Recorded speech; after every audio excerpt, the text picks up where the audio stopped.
The masks don't make sense. None of the laws that they've come up with, their little rules and mandates make sense.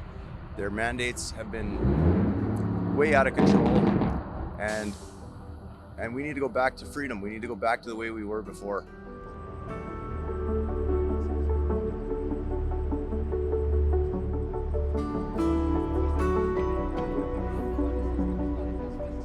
When they froze our economy, they didn't freeze any loans. There was no legislature that caused them to freeze any of our loans, and they didn't lower our taxes respectively.